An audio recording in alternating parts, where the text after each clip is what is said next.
சிவகங்கையில் மாவட்ட அளவிலான முதலமைச்சர் கோப்பை விளையாட்டுப் போட்டிகளை அமைச்சர் உதயநிதி ஸ்டாலின் தொடங்கி வைத்தார். தமிழ்நாடு விளையாட்டு மேம்பாட்டு ஆணையத்தின் சார்பாக 5 பிரிவுகளில் இந்த போட்டிகள் நடைபெற்று வருகின்றன. முன்பதிவு செய்தவர்கள் மட்டுமே போட்டியில் பங்கேற்கும்படி வழிமுறைகள் செய்யப்பட்டுள்ளன.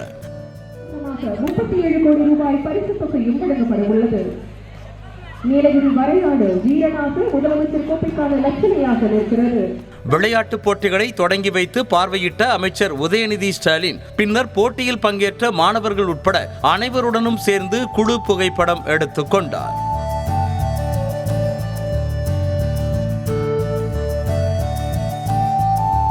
சென்னை நேரு விளையாட்டு அரங்கில் மாவட்ட அளவிலான முதலமைச்சர் கோப்பை போட்டிகளை அமைச்சர்கள் மா. சுப்பிரமணியன், சேகர் பாபு, நாடாளுமன்ற உறுப்பினர் தமிழச்சி தங்கபாண்டியன், மேயர் பிரியா உள்ளிட்டோர் பங்கேற்று தொடங்கி வைத்தனர். தடகளம், கால்பந்து, சிலம்பம், கபடி, கூடைப்பந்து, கேரம், கைப்பந்து என 25 வகையான போட்டிகள் தொடங்கி நடைபெற்று வரும் நிலையில் பள்ளி, கல்லூரி மாணவர்கள் ஆர்வத்தோடு பங்கேற்றுள்ளனர்.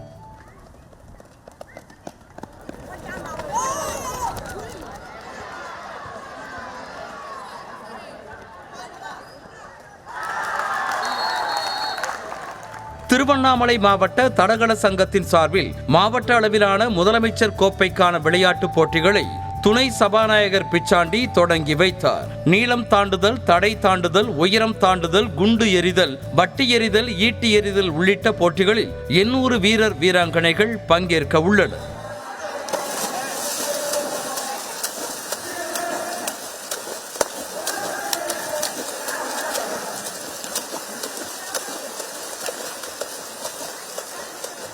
மயிலாடுதுறையில் மாவட்ட அளவிலான முதலமைச்சர் கோப்பைக்கான விளையாட்டுப் போட்டிகளில் மாணவர்கள் ஆர்வத்தோடு பங்கேற்றனர். இதில் பல்வேறு பிரிவுகளாக போட்டிகள் நடைபெற்று வருகின்றன.